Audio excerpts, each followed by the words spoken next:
So, this is our third evening at this meditation hall. And you all really already look quite a bit brighter, all of you. So you kind of shed quite a few pounds of stress and misery already. Just imagine multiplied by 3 in the tenths according to my calculation. 9 days plus 1. Should be pretty light by the end of 10 days. Ready to kind of get into enough space to gather momentum as soon as you go out of the monastery. But we don't want to look at it like that, It's important to realize that things are not the way they appear to be. We tend to think in a very rational way, we tend to think in a very logical way, and so on, and that it's a kind of prison in a way. It's a kind of jail. We encapsulate ourselves into a reality that is not so solid. For one thing, we think the self is really absolutely, unquestionably real. Me is real. What I feel is mine. What I feel is something terrible. I should not really suffer. I should not really be stupid, and, I should not be unsuccessful. I should be really good and kind. And then when we pick up a spiritual path, things just get a lot worse. You noticed? Suddenly you have this example, for example, the great being like the Buddha, and then you feel even worse. It's like the precepts and all that.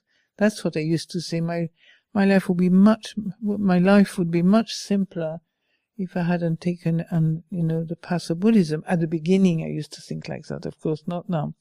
Momentarily, by the way, just in passing, not all the time, in a kind of humorous way, because I will never have done anything else but what I've done. So, but jokingly, I used to think, gosh, my life would be so much more simple if I hadn't sort of endeavored to raise my kind of level of aspiration about this life to such a degree that I was really keen to liberate my mind from its stupidity. Most of it, when we talk about avidya, is not so much that we are sick or anything like that. It's much more serious than that. It's just we see things in a very distorted way, and the distortion is pretty painful. Distortion is what we call the First Noble Truth. We see things in a way that is, not really true. So what is true? I think an interesting question. What is true? Well, at least you can know the truth that nothing is really true. It's a great relief already to know that nothing is as real as we imagine it to be. You can't maybe know much more than that. Know that the truth is that what we discovered along the path, that there is suffering, there is a cause, there is an end, there is a path. I mentioned that yesterday, and the suffering has to be known, the cause has to be let go of, the letting go or the cessation of suffering has to be realized, and the path has to be developed. So there's quite a bit of work to do. The Buddha didn't leave us with just say suffering and Bob's your uncle. He just said suffering, cause, end, and the path. So the path is about what we can do in our life as a human being. How can we use our human life? And it seems simple maybe at some level, because the society, the cultures tell us all the things we have to do, all the things we shouldn't do, all the things we have to hope for, and so on. But actually, it's a lot of lies in all that. We live in a world of lies. That's the trouble. Look at the billboards. Just look at the billboards. I used to say, if you really want to understand something, look at the billboard. This is a perfect training to develop the hindrances, for example. You could make a film about these things. The 5 hindrances: greed, hatred, sloth and torpor, agitation and worry, and doubt. You just look at the billboard in London. How many times are you going to start doubting that maybe you need a new car, a new house, a new home, a new fridge? And that is about hundreds and hundreds of objects of our daily life that we have to, that it brings up this kind of envy, desire, jealousy, despair of not getting what we think we should get, feeling stressed because we don't have enough money to get anything that we see. It's supposed to kind of improve our life. And we believe it. We just gobble it down. So, it's not our fault. It's just, the work of perception, the work of perceiving the world in a certain way. And the way the mind works. The mind works in a kind of polarized way, which means that we always kind of end up on one side of the polarity, either one or the other, very rarely in the middle, balanced. Because the balance takes wisdom. It's a process of wisdom, the balancing act of not being caught in one side or the other. It's just like, it's not just being tepid or lukewarm. Sometimes you talk to people about the middle way. They don't quite know what you mean. It's like, you just have to be not quite sure, maybe yes, maybe not. Is it just like I don't make too much noise and I can just go down the road of life without kind of being too noticed?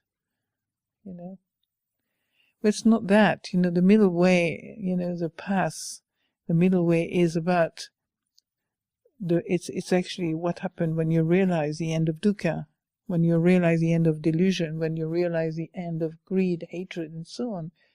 The middle way is knowing the polarities of the mind so well. When you get angry, and you notice you get angry, and immediately maybe you feel guilty and you want to be really nice to the person you got angry with, and you create a whole scenario in your mind to kind of get over the guilt and the remorse of being nasty to somebody. And then you're too kind to somebody, you're kind to somebody, you're too kind to somebody, and you start feeling really miffed because they don't notice it and they don't feel grateful towards you. They don't really say thank you.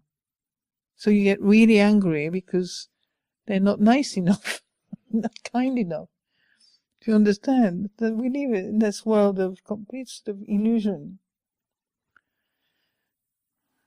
Then get an insight in meditation. I used to say, please God, don't send me any more insight, I've had enough. Why? Because insight is like, if you're not careful, the mind clings to it. Just naturally clings to it and it remembers it, I remember I had one insight that was really profound. I was doing walking meditation on the first retreat with Ajahn Sundara and the Sangha in 79, and I spent my walking. We were all together, had all these great beings, I'm not talking about myself, all the great beings that we have now, Ajahn Sundara, Ajahn Sucitto, Ajahn Anando, who's passed away now. We had Ajahn Amaru, and who else? Ajahn Viradhamu, and some of them are just gone. And we were all sort of doing our winter retreat all together, walking just in front of Chitters, just there, all together. And when I think about it, it's very amazing, it was really fun. Anyway, it was a 1 month retreat, or the two. And the first year was a 1 month retreat. Second year we started on 2 months retreat. It was so enjoyable to do those retreats. With all the work we had there, working like hell. So the idea of just sitting for a month was really heaven, relatively speaking. And so I remember, just in case, I'm just saying this just in case it happened to you. So I was doing walking meditation from the side of Chitta's and the house, and I had suddenly the kind of a message from above. I don't know where it came from, but it's like, Ajahn Sundara knows Ajahn Sundara knows that I'm enlightened. Fortunately, I have a sense of humor, and I didn't take care of myself too seriously. Yeah. Ajahn Sundara knows. Oh, I think it was worse. Ajahn Sundara knows that you know you're enlightened. Something like that. Now, a normal person would have gone mad. You know, if you just kind of, sort of, just, you could have gone crazy if you believed your mind, would you? Fortunately, I didn't believe my mind. I just thought, how interesting, you know. Who is that? Hello? Anybody there to shake hands? Ajahn Sundara knows that, well, I just keep it simple, that I know that I'm enlightened. Ajahn Sundara knows I'm enlightened. So I did tell him at the end of the retreat, and we just had a good laugh. I always had this mantra, Ajahn Sundara knows that I'm enlightened. So if it happens to you, don't worry, you're not a Buddha yet. You might not be enlightened. You might be, you never know. But enlightenment, that takes me to the whole word, the whole realm of enlightenment. What is enlightenment, you know? People sometimes are waiting for enlightenment. People wait for Godot, you know. It's like one day I'll be enlightened. One day. If I work really hard, if I sweat on my cushion, perspire with concentration and effort and energy, if I fast, if I sleep less, if I eat less, if I think more about the Buddha, if I hate myself a bit less, once my mother loves me more, and my friends really realize how wonderful person I am, and my dog don't stop barking when I don't ask him to do barking, then maybe I'll be enlightened. You know, I mean, I'm making humorous, but don't we have a whole program, you know? If I do this, this, and this, and this, and that, and that, and that, maybe at the 10th retreat. I've noticed people do 10th retreat, 20 retreat. I've done many retreats. And, you know, I could, if I was in a state of expectation, I could be maybe disappointed. But actually, because I practice metta and loving kindness and the win-win tragedy rather than win-win, or, you know, lose-lose tragedy, I do the win-win, maybe basically constructive approach to life and celebratory approach to life rather than, oh God, I'm such a hopeless case, you know. I mean, I meet people all the time.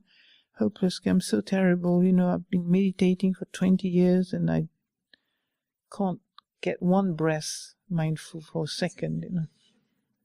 I just forget about your breath, you know, just be happy. Maybe you start being mindful. In a way, this kind of teaching can really be misunderstood, you know, taken in the wrong way. So we can take enlightenment as, you know, being a fully enlightened Buddha, but you can also take enlightenment as just knowing what is happening now. Most of people, you know, you could say the opposite of enlightenment will be unenlightened, okay? Most of people, I could say my life till the age of 29, 30, I felt it was unenlightened in the sense that there was no really, I mean, you know, I thought I was quite clever and I was quite gifted in some way, some aspects and so on. But, you know, I did not know what suffering was about. I suffered, but I never knew what it was about. Or I was never conscious, really fully conscious of the cause and effect of my life, you know. I was just a victim, as you could say, like just receiving life in a kind of blind way and trying to find my way through this kind of blind world. But, you know, I had a lot of good conditions, good parents, I had a very good husband for 10 years, I had good situations, I did something I loved. You know, I was with people that I loved very much. You know, I didn't have a big tragedy or anything like that. But I still felt that pang somewhere of something missing. You know, there's something missing. The missing part was I was not awakened. The mind hadn't awakened yet. Do you understand? So, and you could say the mind hadn't experienced what is to be enlightened to something rather than confused by it. So very often we can sort of think of all the words that we have, concept and ideas we have accumulated in our mind, and all the brain work we've done to sort them out and to make them palatable or understandable to us. But very often do we get to the deeper aspect, what I call the human aspect, actually. We create ourselves straight away into something that should be better. We create ourselves, we divorce ourselves often with reality of now. Yeah?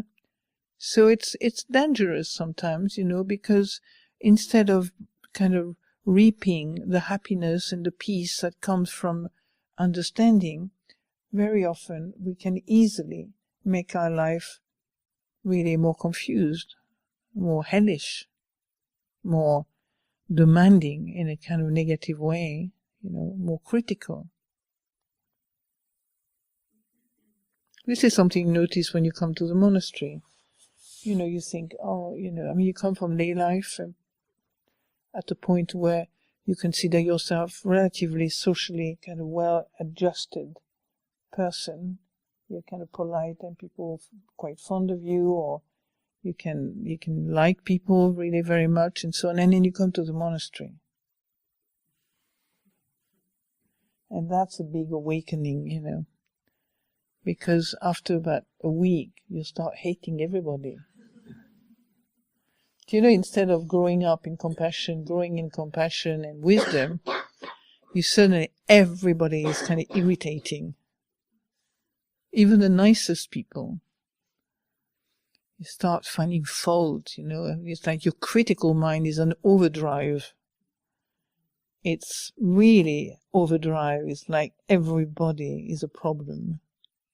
I think that's why Ajahn Sundara said there's no problem. Maybe because we all thought the same, But it's not like we want to think like that. It's the mind start churning its mind states, because it's kind of, hungry for things. It doesn't have much to chew on, only 1 meal a day, and for the first 2 years at Chitta's, we didn't even have breakfast, just a cup of tea.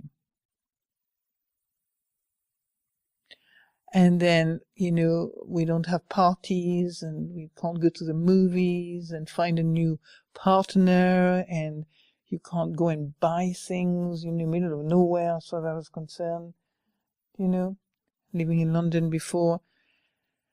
And then suddenly the mind is kind of just on the attack. It's kind of famished, and you just want to get anything, even an old miserable moment is better than nothing. Having an argument with somebody seems to be more live than dying with no argument. You feel it's just absurd at some point. It's totally absurd. And you can, I suppose you could easily sort of connect this with like a family group, you know how we are in the family. Nobody can find anything nice in the family. It's interesting. I've got 2 sisters. They're really lovely, on the spiritual path of awakening full time, and we're very friendly. Now, we've done a lot of work together to become quite friendly, which means we're more detached from each other. That's what happened when we're less, and the detachment comes from the fact that you react less. When you say something nice and they don't respond immediately, how wonderful, like they do now in the monastery. People are really nice in the monastery nowadays. You notice people are very polite, they're very friendly, they do their hand in Anjali all the time, smile. Sometimes I get tired smiling because I have to smile to so many people. But it's a very smiling place here. There's, you do a lot of responding to smiles. So it's very sweet, it's very nice. But when you go back to the family, Ajahn Anando, who passed away, and I used to say to me, he was really a fantastic monk, and he was really a good practitioner. I don't know if some of you remember him, but he was like, he said, when I go back to America, it doesn't take 2 weeks before I have an argument about the price of eggs with my mother, It's like, like years with Ajahn Chah and so on, practice and all the rest of it. It certainly doesn't take much to get back into the habit of arguing and having a kind of an attack on something like the price of eggs. So I'm just telling you all this story just to, give you a real sense of how mad the world is. And the world is in here, not out there. Don't be fooled, to think that the world out there is mad. It's just the world of ignorance is a world of madness. Do you understand? Is that too strong for you? No? It's a mad world. But there is so much hope and so much, there's a lot of kind of, how can I say, what is the word? Well, there's a lot of scope for improvement towards a great happy world. Don't worry about it, Fortunately, we have to me, without the teaching of the Buddha, probably would have died of despair, probably. Even though I went to the monastery very happy.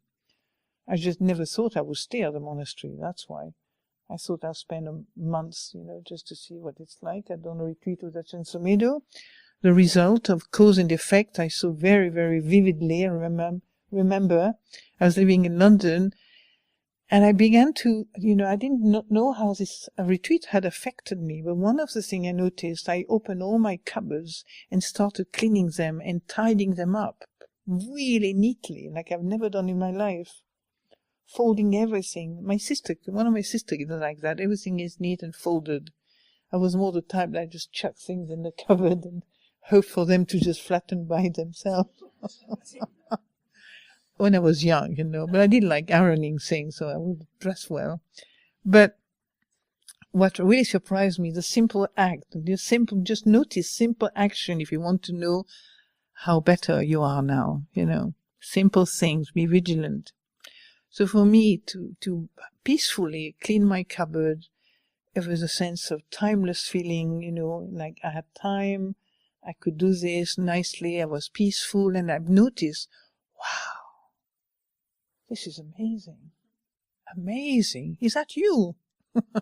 Normally I was always going somewhere, rushing somewhere, jumping up to something and so on. Suddenly here was me, quietly, kind of neatly, mindfully. I've done 10 days of mindfulness, you see. And that really paid off. But I never thought of going to the monastery. I went off to Paris to prepare performances and so on. And I went off to different places to teach dance, Yugoslavia, Germany, So I was not particularly keen on monastic life, religion in general. I came from a family that rejected religion anyway, so my education was not, in terms of becoming more sort of devoted to a religious path. But, you can see how in your life the scope and the hope that is present for us, what we can expect in a way from this living a good life, is that the results are not very visible. Do you understand? Don't expect to be so visible in terms of being recognized as finally an enlightened bodhisattva. People don't notice that usually. They tend to complain you're not good enough. This is quite good. This is quite the common kind of message is like, you could improve for me, so I really... I could be happy with you if you improved a little bit more. The world is cruel, isn't it? The world of people's mind. We're cruel to each other often. And the idea of practicing metta, to be kind, it's not really part of the curriculum of the primary school, secondary school, university, and so on. We don't have particularly a kind of subject called cultivating metta and love, compassion. And yet, everybody wants love. Everybody wants to be loved. Everybody feels maybe they're not loving enough and suffer from that. Everybody miss out on love. Okay? So many people are desperate to be loved and to love other people. Isn't it true? Desperate. So, in our world though, when you're just kind and friendly, the world has decided that being kind and friendly is something to be really suspicious of. They are very kind to me. What do they want from me? You know, this is a world. It's not you. It's a material world. A human world is like that. I'm myself, by nature, extremely suspicious. I thought I must have been a detective in past life or something, you know, Sherlock Holmes or something, because I always like look at details, you know. But I'm watching, don't worry, I'm not acting on this, I just notice a habit, you know. Well, I'm also suspicious, you know, detective for this one here, so I don't let it kind of get its way as much as it would if it wasn't watched by this mind of mine, yeah. So, I'm going to say a few words about metta now. So I've told you about the mad world, the mad mind, right? The Buddha doesn't say it explicitly like that. He just thought after his enlightenment that what he'd found was so refined that the world of human being completely and sort of enthralled in sense pleasures could never get it. They couldn't get it. It's not possible. Until, fortunately, our dear friend, we can thank the god Brahma Sahampati. This is a chant that we do when we ask for a teaching. It goes way back to the Buddha time, 2,500 years ago, when Brahma Sahampati, when he saw that the Buddha had some doubt as to whether he could teach mankind or not, he, with his psychic ability, he saw the Buddha kind of hesitating to teach. So he comes straight down from the heaven. In the speed in the Buddhist scriptures is usually expressed through flexing and bending and opening and flexing the mind, the forearm. That really means very fast. So going very fast and beg the Buddha to teach people who have little dust in their eyes. Do you know this story? Yeah? Some of them are. Are there any Buddhist scholars here or anything like that? No. You've read enough books on Buddhism, I guess. So Brahma Sahampati saw this and came down and asked the Buddha, please, you know, for those who have little dust in their eyes, please teach the Dhamma. I can't imagine the scene. It must have been quite amazing. And finally the Buddha decided to teach. That's when he went to his companions, you remember? And his companions, of course, had given up on him completely, thinking he was complete sissy, you know. You say sissy in English? Yeah. Kind of weakling. He'd lost it, you know, because he had accepted a bowl of rice, milky rice, by Sujata, the woman who was walking past, you know, noticed there was a sadhu, because sadhus were common in India. He was at a unique sadhu, many sadhus in India. So she might have noticed there was something a bit special, though, about him, I guess. And so he went to see his companion, and his companion, you can see, even sadhus pretty enlightened, so the Buddha had lost it, you know, because he decided not to follow the path of extreme asceticism, which is common in India, in Indian society. And instead he accepted a bowl of rice and milk rice and kind of sat under the tree and decided to realize enlightenment after having gained a little bit of weight. And when he went to his friends who had practiced with him for 6 years, they say, here come Gautama, you know, don't give him any seeds, you know, he's kind of lost it. Don't pay attention, don't. I'm just kind of interpreting a little, you know. Just don't look at him, you know. He lost the plot. He ate, and sort of, you know, accepted food. This is not fair. Anyway, I don't want to say anything about this ascetic, but I don't want the heaven to follow me too much. So when he arrived, but then they noticed he had something a bit special, you know. They were like overwhelmed by his radiance, you know, and the incredible magnitude of his presence. And then suddenly, without even thinking, they put a special seat for him, put a mat, you know, maybe 2 mats, and then invited him to sit. And that's when he taught the first teaching, the Four Noble Truths, the teaching of the, Four Noble Truths. Dhammacakkappavattana Sutta, the teaching of the turning of the wheel of Dhamma, in which he described the Four Noble Truths in details. Maybe we'll chant it before the end of the retreat. We'll see. Depends how confident you feel with your all the little twigglings up and down and up and down. So, eventually they noticed that he was special, taught, and of course one of them, by the end of it, was enlightened. So, he wasn't enlightened in the sense he was like the Buddha. He was more, he saw the truth. He saw that everything passes away, arrives and passes away. Everything. So he was enlightened to that realization. Obviously he hadn't seen it while he was doing his practice with ascetic practices, But the Buddha said that suddenly his enlightenment arose in one of his companions.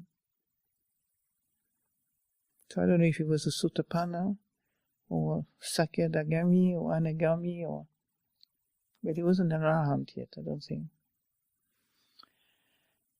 So out of kindness, because of the compassion of Brahma Sahampati, we have this beautiful teaching, which leads me to speak a little bit now about loving kindness.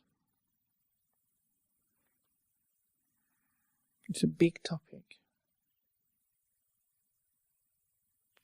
Because if you were like the way I was myself, which I think is quite common, it's a common illness, is that just the word metta used to kind of give me the irritation experience.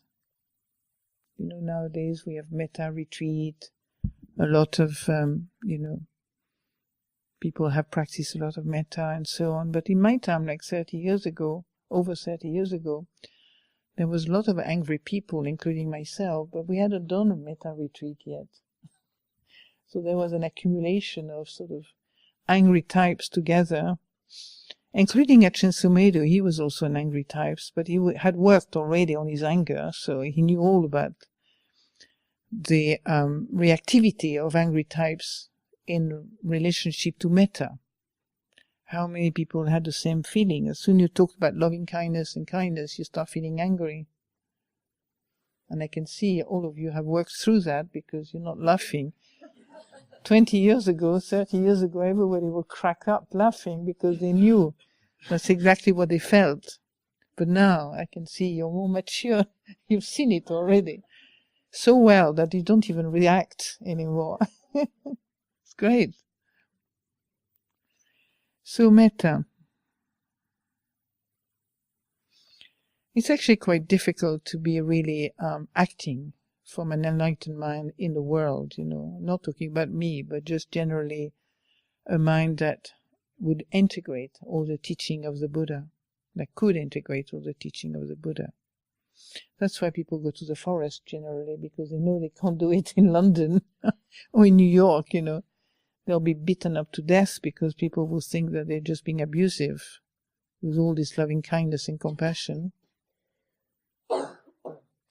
So metta is interesting because in some ways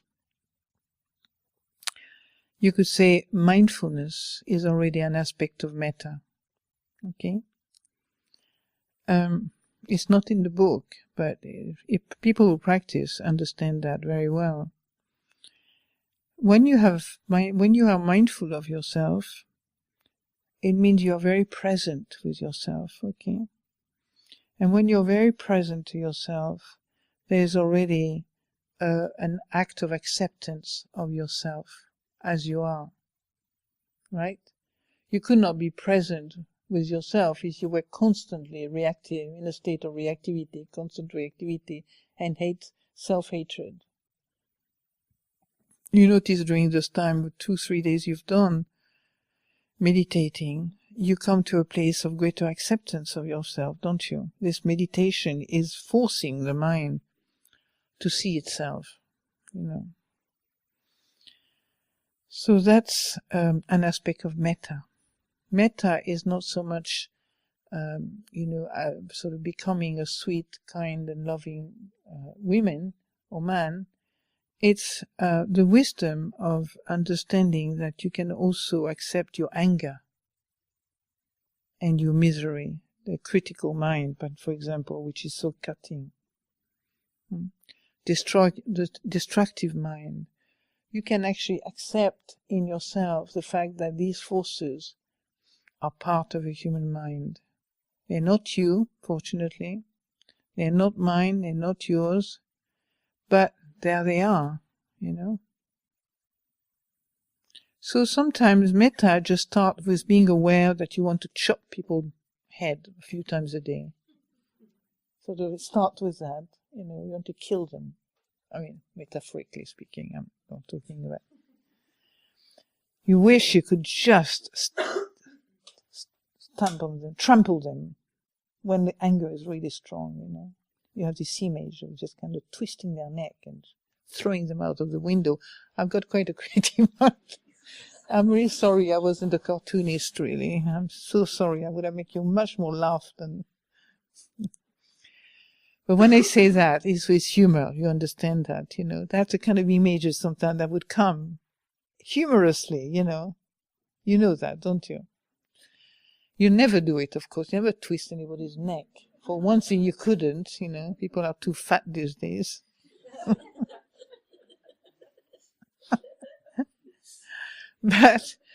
But you feel, so the metta, the first step of metta is not to start of filling your mind with may I be well, may I be happy, may I be, and get all kind of fluffed up with, you know, sweetness and love, which can happen. But just the first step is to accept the fact that you really hate everybody. At some point, one of my great enlightenment was like, the part when I began to be truly much kinder to my fellow citizens is when I completely, fully, consciously realized that everybody got on my nerve. Everybody, not one single being was not irritating. I realized human beings are just an irritating form. And then I learned from scientific mind that amoebas apparently, they only move through irritating each other.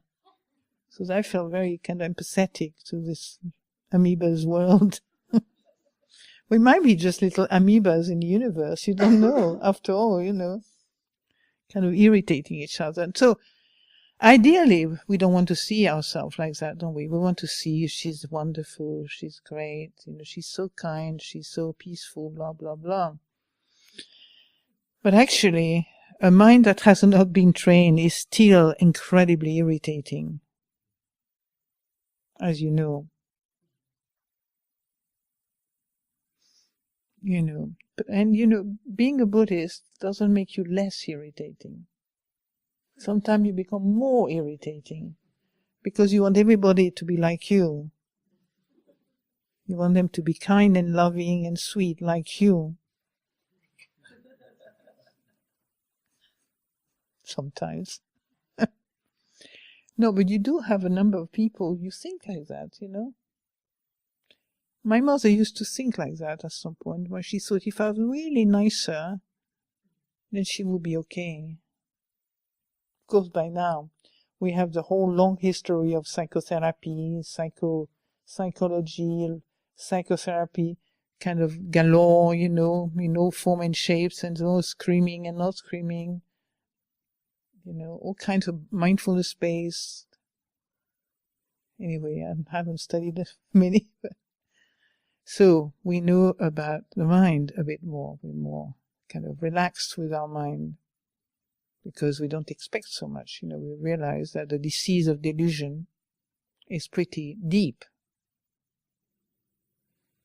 It's quite frightening sometimes what the mind comes up with, what the mind can conjure up. Like, for example, the projections we manifest. How many times in your life you think the problem is out there?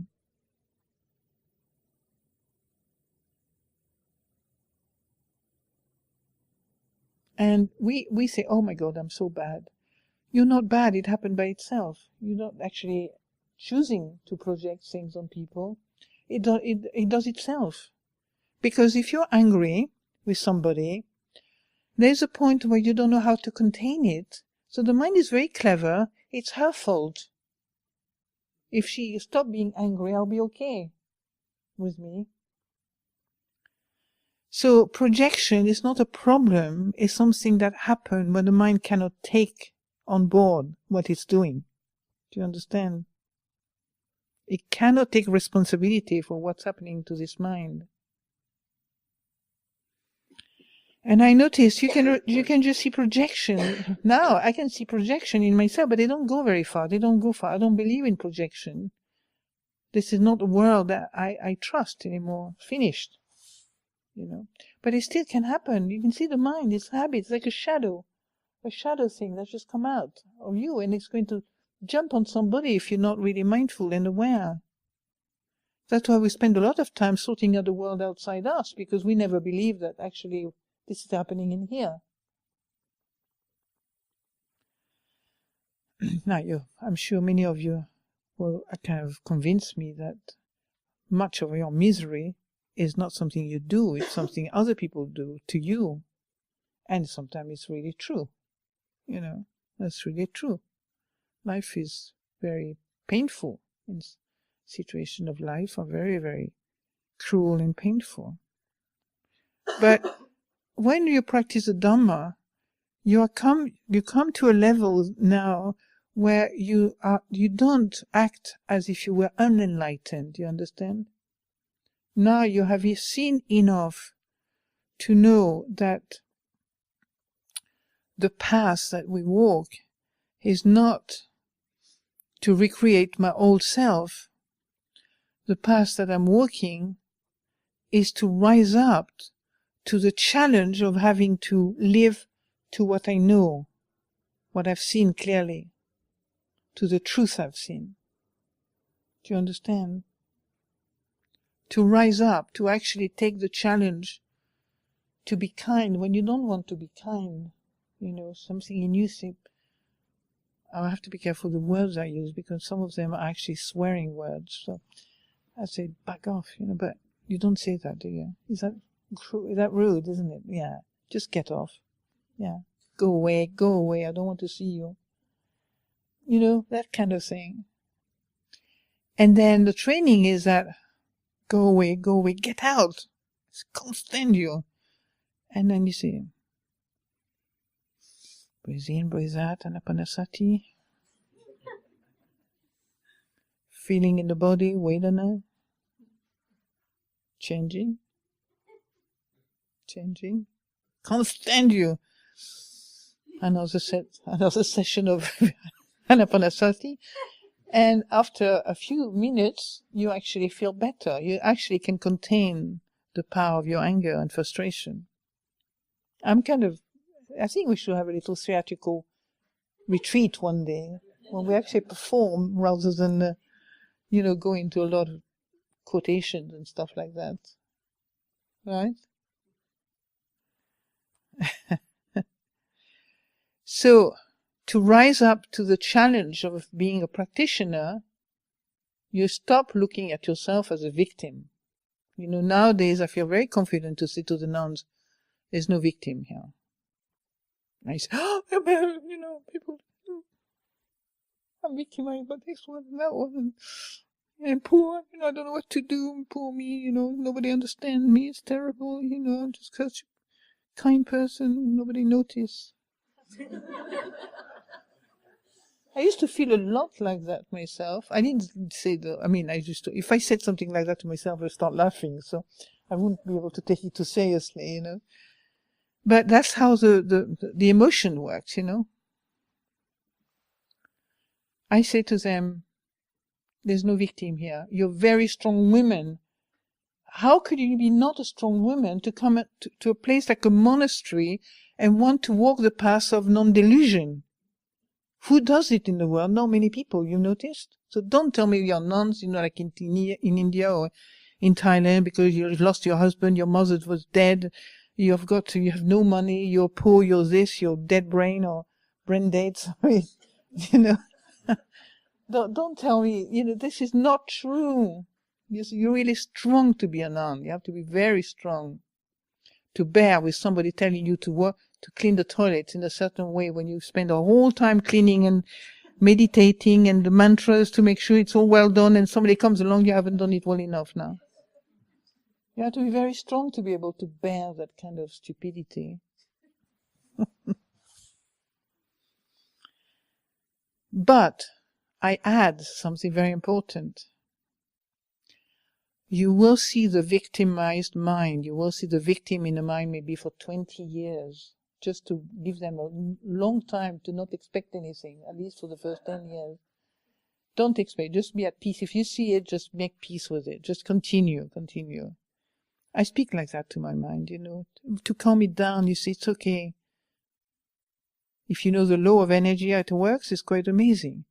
You say to your mind, you fight against some kind of train of thought, like, I'm not lost of subject, don't worry, I'll come back to it. Train of thought where you cook all morning on the retreat of Ajahn Sundara. I was a cook with another person, and all day, all afternoon, I'm cooking on my meditation cushion, cooking. I know 3 days of that, I said, I'm going to go crazy. Cook in the morning, cook in the afternoon, in my mind. And then at some point, just trust that. I'm telling you stories which are really important. If you listen to them, I hear this little voice in me. Well, compassion's voice, really sweet. We have so many thoughts in our mind that we believe, nasty thought, good thought, bad thought. Wisdom thought sometimes comes and say, well, Sundara, you cook all morning. I don't know who was talking to me, You cook all morning. What do you want to think in the afternoon? It's kind of normal. It's almost a penny dropped, The penny dropped. And everything calmed down. Stop fighting. And then I said to my mind, dear mind, I can write a letter, dear mind, you can think for 3,000 years and I'll be there for you. I'll be here helping you. As soon as I finished that, all thoughts stopped. Just give a big, generous meal to something and they don't want to eat. It's too much. But I'm telling you a true story. And it's a principle, that you can use in your life. When you stop fighting. It's like, going back to metta, when you stop fighting, it means your heart is at peace. And when your heart is at peace, wisdom can really help you. Don't believe it doesn't exist, this wisdom aspect of the mind, of understanding, of knowing things as they are. So knowing things as they are is that as soon as I relaxed and I said to my mind, I tricked it, a little bit. He said, and I don't know where that came out of me, like 3,000 years. I mean, why would I say that on a retreat where people kept talking about the present moment experience? 3,000 years, I'll be patient with you. You can think as much as you want. You can see Mara behind it, like push and misery to make you believe you've got to get rid of thinking. You see? You got to get rid of anger, get rid of greed, you got to get rid of envy, get rid of that person because, So the path is a great turning. It's like a U-turn in one's human life. Basically, it's a path of love, loving kindness and compassion. At some point, you cannot anymore live without realization. And I had to be in a monastery to be stuck in this place to see it. Otherwise, I would have been distracted all the time. I would have run away all the time. But when you're in a monastery and you are with nuns, they're very good nuns. Even now that I'm a better nun, I'm a kinder nun and so on, even now, it took me several years to accept some of the older nuns, who are with me, who are very kind and very loving and caring.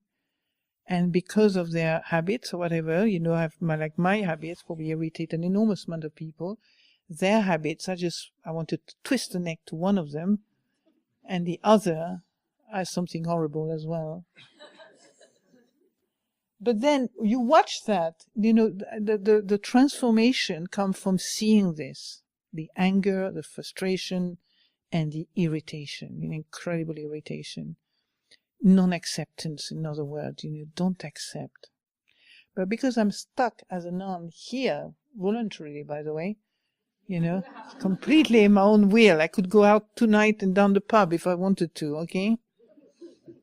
I don't have my high heel shoes, but I could. It's okay to do that. It's okay. As a nun, as a monk, you can actually disrobe whenever you want. So, but anyway, can't lose the thread of my stories now. Why was I? Anyway, so I've lost it. Good, I think. What was that? Talking about? Oh, yeah, metta. Yeah. Well, let's go back to metta. I'm just the details of the story. That's right. My sisters and all the rest of it. Yeah. So what I noticed, it's really a worthwhile story for you. That's all right. When you get old, things don't cling to and stop clinging. Everything disappears. And the brain gets older as well. So what I wanted to say is that because you are in a place where you decided to really work on yourself, then what I noticed is that you see all this misery, all these terrible kind of negative thoughts and non-accepting, which are totally justified. I mean, I could really reasonably feel justified by having those thoughts, But even then, this is not the path I have taken, okay? I haven't taken the path of making people miserable. Do you understand? So that kind of pushed me into accepting people as they are. And the miracle of this is when you actually work on yourself in that way, what happens? Other people change. Do you understand? Other people also become just the way you want them to be. Not quite, but, almost. 100% perfect. But if one is too slow, she's a bit faster. If the other one is too much this, she goes a bit more into the middle. Just out loving kindness for what you're going through yourself. Do you understand? Just out of acceptance and loving kindness for your anger, frustration, irritation, negativity, critical mind, which has nothing to do with you.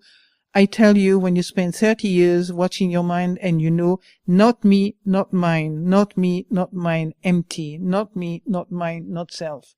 So at some point it's a reality. Do you understand? It's not just something you say. It's not you, for sure. We live with an entity in there that we amass together and we create me. Do you understand that construct? We attach to it long enough to create something solid. So, so this practice of metta, the first step is to deal with what is not metta. Yeah? People want to be kind and loving, but they don't know where to start. First of all, how do you feel when you see this person? You want to love this person, but how do you feel? Do you feel good about this person? She's horrible. You can hear. You want to work really hard to be loving to that person. But what you think about this person, is it nice and friendly? We discover we have a mountain of miserable thoughts about somebody. If you're like me, we don't want to admit it because we just want to have loving kindness in the heart. We can tell our friend, I'm developing loving kindness and love and compassion. But nobody's going to say to somebody else, I've been watching my hellish mind of anger for a week now to practice metta. People say, you're mad. It's the paradoxes of spiritual life. Do you understand? You actually make peace with your anger, the metta rises in your heart. Yeah? It's quite amazing. Maybe I should tell you, you want another funny story? No? Too late, isn't it? It's a true story. I love telling story. I have to really be careful. I mean, they're true stories, so not just kind of, and they don't come just by chance. It's something that may be helpful to you as well. About this anger and this metta together, okay? That might help you also to practice with it. One day I was practicing, like Ajahn Sundara said to us, in the beginning at Chitta, he said, when something frightens you, or you feel really bad about something about yourself, you don't want to tell anybody, you're really kind of feeling kind of scared or something, just making very conscious, very conscious in your mind. So, for example, I don't know, maybe you hate your boss, and you're really dependent on this man or this woman, right? And all day long you say, God, this horrible women, horrible man, it's so selfish and miserable. If you've seen The Office, you remember? Anybody seen The Office, the film? No? No? You live in England, you haven't seen The Office? You have? Do you remember the boss in The Office? Like obnoxious character? Anyway, that everybody hated. Anyway, you think like that. And then consciously you say, I... Breathe in, breathe out, breathe in, breathe out, breathe in. Hate. Breathe in, breathe out, breathe in, breathe out, breathe in, breathe out. Her guts. Now, it's an amazing, skillful means. Why? Because it's like you replay on the screen of your mind a scenario without the emotions. Do you understand? You replay the thoughts that frighten you and scare you. I am frightened to die. Okay? Say, oh my God, no, don't talk about this. I'm frightened to die. Don't talk about this. No. So you say, I, breathe, am, that's the nose, frightened to die. After a while, these thoughts have lost their power. Do you understand? The power they had was the emotions that was pushing them into your mind. You can experience that, you can experiment with that. So, as a dutiful student of Ajahn Sundara, I was doing my exercise with, I won't name the person because that would be embarrassing. It's, I think I can name the person. Because I think I've told the story and he knows, I think. Well, Ajahn Sucitto was our Mother Superior for 6 years, Do you realize we had Ajahn Sucitto as Mother Superior? Somebody who was from my point of view, most disconnected from the feminine energy, I think we terrified him, actually. We thought he was disconnected, but actually it was like, what do I do with this women? He was asked to take care of us, and he was like completely sort of, not his feminine energy was somewhere else. I don't know where it was. But... So we were all strong women, very strong women at the in the first part of my life. And he has enormous gift. We know he's a great teacher. He's got so many gifts and talent, and he's a wonderful monk, and so on.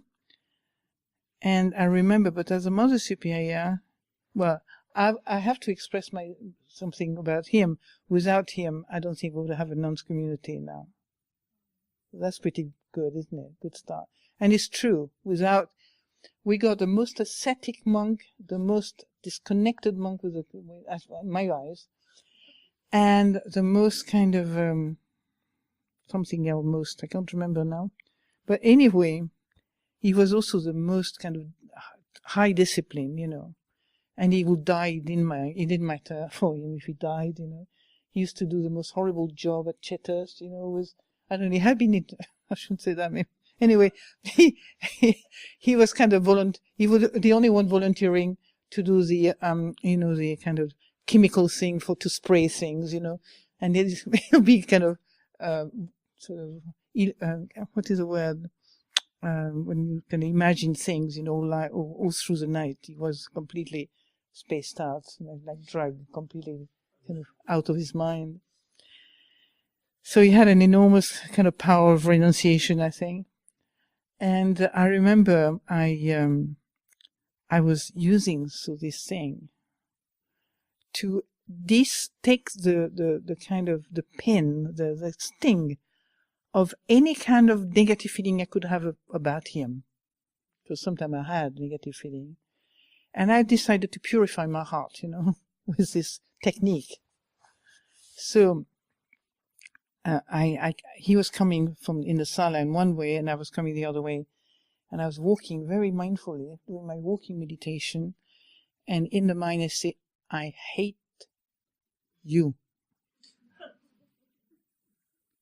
I hate you. My intention was very clear. I was purifying the heart of anger. So it obviously works, because he comes to me and he says, Sundara, I think this year, I don't think you need to give up cheese and chocolate, I think you need to practice metta for 3 months. This is a joy.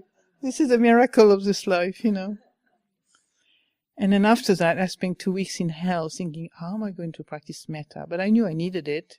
I was, a good practitioner, good student. And I spent 2 weeks wondering how many people I was going to kill if I practiced metta. I mean, I'm exaggerating to make it a bit more comical. But the mind said, I just can't stand being a metta type. I'm Zen. I'm like more Zen, like very strong, yang, no nonsense of that stuff, not metta. It's like, it's fluffy and pink and all that, Can't stand it. I was black, straight, to the point. So emptiness was really great for me.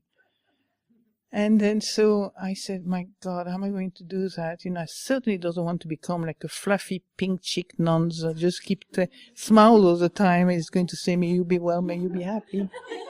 May I be well, may I be happy. And go around with a kind of constant smile. I say, no way, I can't do that. I'm going to die, I think, if I do that. I mean, it was real. I was thinking like that. And I thought, what am I going to do? Oh my God, Vasa is coming in 2 days' time. I've got to find something quick. And then, because I made a determination that's what I was going to do.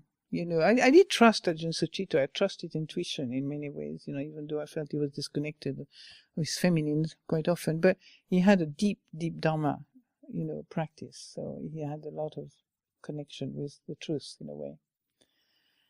And it was obvious, I was kind of practicing myself to let go of anger, and he tuned in with me and said, yeah, you don't need to cheese and chocolate, kind of get rid of that metta, So it's a kind of tuning in like this. And so at some point I got that really I love my little voice of wisdom, because they really come in unexpectedly, in an unexpected package as well. So I was just at the breakfast one day thinking, how am I going to do this, sort of ruminating. God, I need to find something before 3rd of July, What am I going to do, I want to do this, but I can't do this metta thing, But I want to practice metta, but I don't want to do metta chant. Or just fill up myself with bright, radiant energy. Can't stand it. So eventually a little voice came again. My little voice is very sweet. He said, well, you can say, I can bear it. Now, don't tell me where it came from. I have no idea. I can bear it. And I knew immediately what I meant. Anything difficult, I'm going to say, I can bear it. Small, isn't it? It's not in the suttas anywhere. Also, Buddha talks about patience, which is about the same thing. Okay? I can bear it. And I said, oh, that was going to be my mantra for the summer. Straight away I picked it up, my mantra for the summer. And I did 3 months of just focused on that. I can bear it. And lo and behold, the interesting things is that as I gave myself the chance the permission to bear, my mind to bear with things, I had an enormous amount of unpleasant feeling in my body coming up, a lot of unpleasant restlessness and not pleasant, it's not. And then, but I was committed. I can bear it, so I was stuck. Now, all these things gave themselves the permission to test me. I can bear it. And by the end of 3 months, I didn't have much more metta, really, but I had let go of tons of anger through this practice of metta. That was a paradox, isn't it? You practice metta, by giving permission to those unpleasant things to be conscious, okay? And as you do this, then the metta comes naturally because your anger has decreased. Your reaction of anger have decreased. Maybe anger is still there, but don't react with anger. Okay? So that's a great teaching for me. That was a great teaching. Because in the practice, most of the difficult part of our practice is dealing with the reactivity of our mind. Do you understand? Because the reactivity is really I. It's like I. You say I. That's it. You could say I, not just as I, like in English, but also ouch. In French, you say I. Instead of ouch, you say I. So that goes well. He works in English, but not in French, and the other part works in French, but not in English. So you could say the I, me, as ouch. The English word